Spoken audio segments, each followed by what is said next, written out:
Welcome back to BarcaBuzz TV. My name is Adam. Huge victory by the boys. Let's go. I was in shambles this week, leading up to this game, to be honest. We lose to Almeria at the weekend.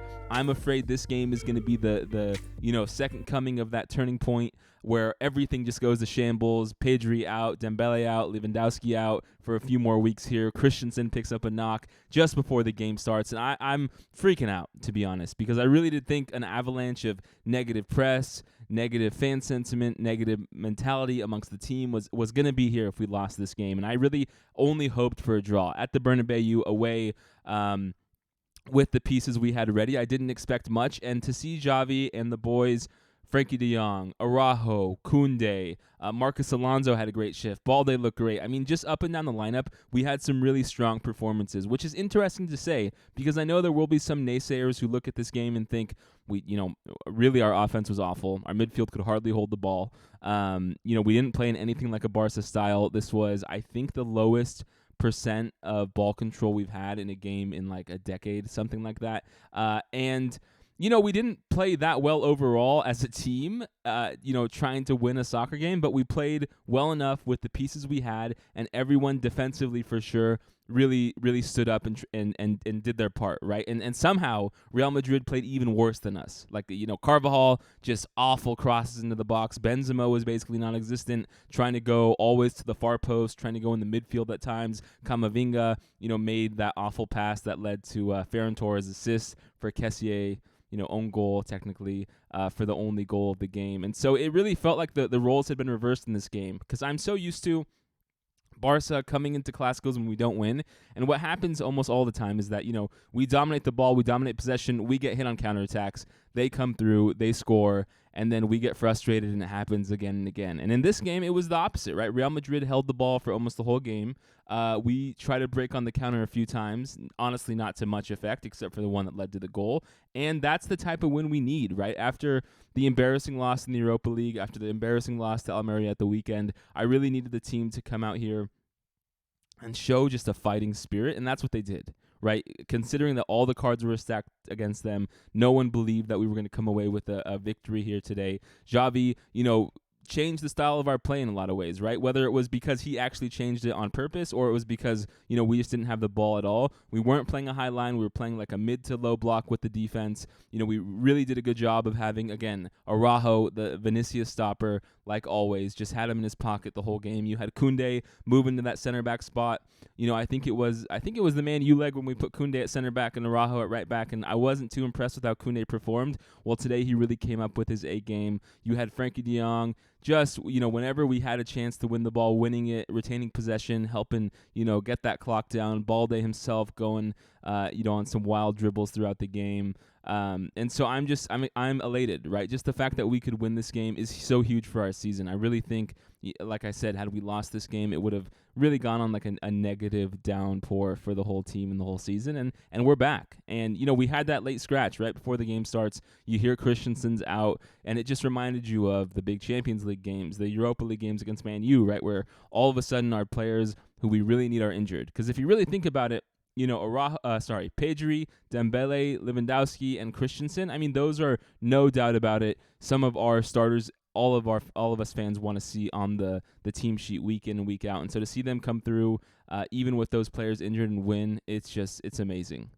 And it's crazy because, this result really does reinforce what we all know is that, when other teams like Liverpool and all over the Premier League, Italy, Germany, when they can't beat Bayern Munich or Real Madrid, for some reason it's always Barca. We're able to take it to them and beat them at the BERNABEU even.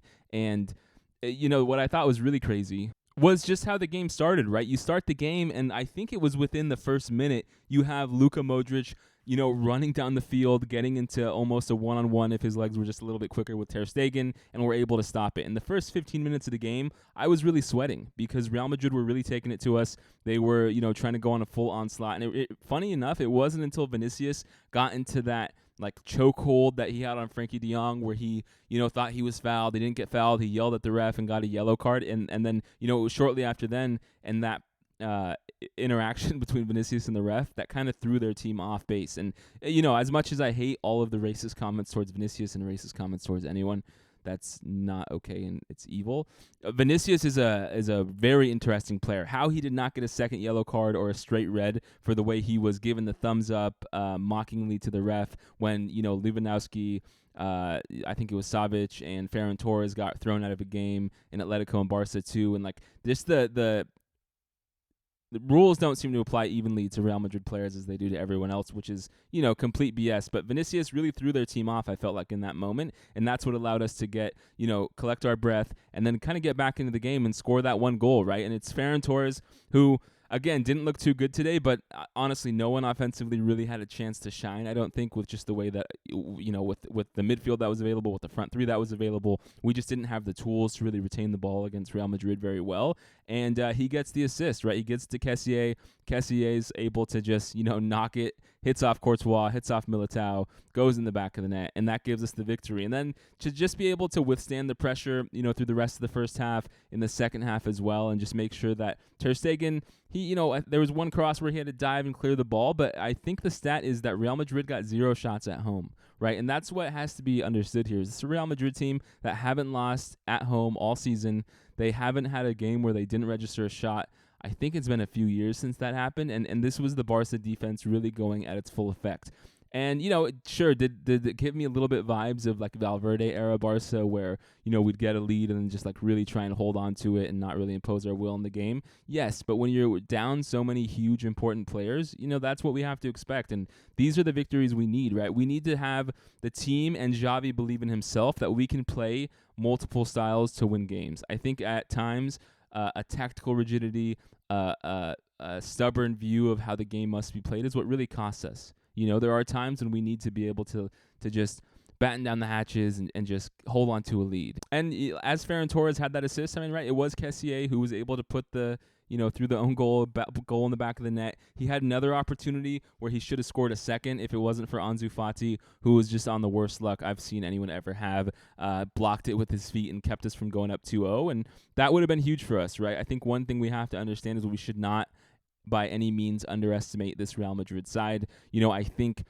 Ancelotti made some big mistakes throughout this game. For one, when we put Araujo against Vinicius, they never try to do anything else besides have Vinicius get the ball and continue to try to go one-on-one and play in a cross to Benzema or to someone else in the box, right? Oddly enough, Vinicius never roams in the middle. He never roams to the right side. They never have really anyone on that left side that, like Nacho, make too many overlapping runs or try and create any sort of disturbances. So there was a lot of rigidity by Ancelotti in that way. And then for the rest of the game, they were doing what Barca fans have hated in the last few weeks when things go down. We were really just they were doing a cross and pray type game, right? You had Carvajal, just awful crosses throughout the game. I think they also made a mistake starting Toni Kroos and Luka Modric. I really don't think, as good as those players are, to be honest with you, I don't think at this age they're really ready to play together in these type of games. Tchouaméni was on the bench.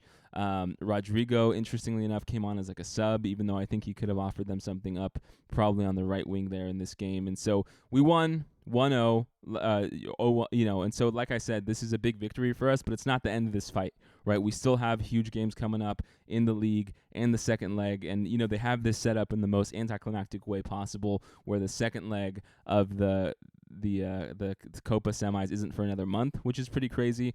But the team, salvaged a win, and this is what we need to do in order to just ride out the storm, right? Of Pedri being hurt and Dembele being hurt, because as each week goes by, of course, Pedri's injury was kind of the hammer blow that really dampened the season, but it's really Dembele who I'm missing a lot, and I really want to see him back. And it's been just great to see Frenkie de Jong just continue to play consistently, even with all these players are injured. Even against Manchester United, even today, he put in a wonderful shift, and I'm just happy to see him continue to excel under Xavi. Even some of the players who, I've criticized, and I think all of us have criticized, right? Marcos Alonso steps in for Christensen, and it turns out he's pretty good when he just has to stay at the back, intercept low block balls, and, he's just really sitting back there trying to help clear balls when they're, crossed in, like he did a few times throughout this game. When we play a lower block, he's not as susceptible to being caught, in no man's land or on a 1v1 race versus a winger or a striker, where we've seen him kind of falter in the last season he's been at Barca here. And so, he was even put in a position that he was able to do well in. Rafinha, again, not a good offensive performance. It's a continuous trend that I'm going to be talking about every week until he's able to get, at least 60 minutes of a game where we're seeing him put his best foot forward. But even though he wasn't able to put in that good offensive shift, and again, I'm not going to criticize too many players here today for how they performed offensively. Defensively, he really came back well. He was really fighting well. He took a good tactical foul against Vinicius, got a yellow for it, but that helped stop the counterattack. And so he reminded me today a little bit of like Griezmann on Barca, where he was putting in, some really good defensive shifts even when the offense wasn't clicking.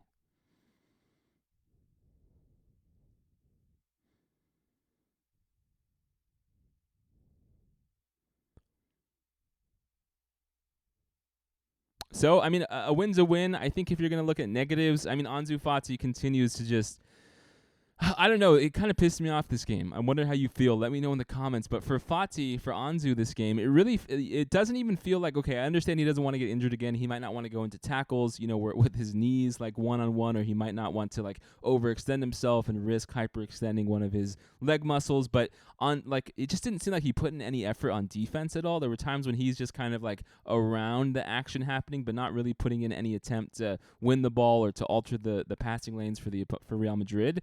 And so that really rubbed me the wrong way. Of course, he was, just in the wrong place at the wrong time when Kessié almost scored the second goal and blocked it. But just the inability to give an effort on defense, and even sometimes when balls were cleared long, I didn't really see him running after them like I thought he could have. It just really rubbed me the wrong way. And so Ansu, I don't know. I don't want to. I'm not one of those like crazy fans who's like, Ansu's got to go. He sucks. No more number 10. But we just gotta temper our expectations this season, not expect too much from him, and then hope next season he can come back better, because I just don't think we have, with the league and the Copa semifinal and final hopefully coming up here, I don't think we have the ability to really nurture him this season and give him big moments and big minutes, right? Because every game we have now in the league is going to be huge for us, and because we're not in Europe anymore, unfortunately, there's going to oftentimes be, week-long breaks between our games, and so we should have everyone hopefully pretty well rested and ready to fight. Real Madrid, they have a chance, like they always do, to come back in either of the two Clásicos coming up, and if they stay in Europe, which, with a 2-5 away victory, it seems like they will, that'll hopefully continue to get them tired and give us an advantage as it comes down to this league title.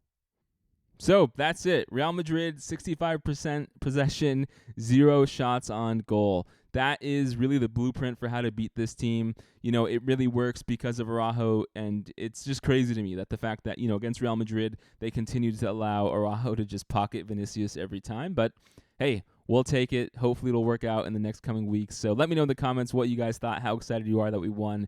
Thank you all.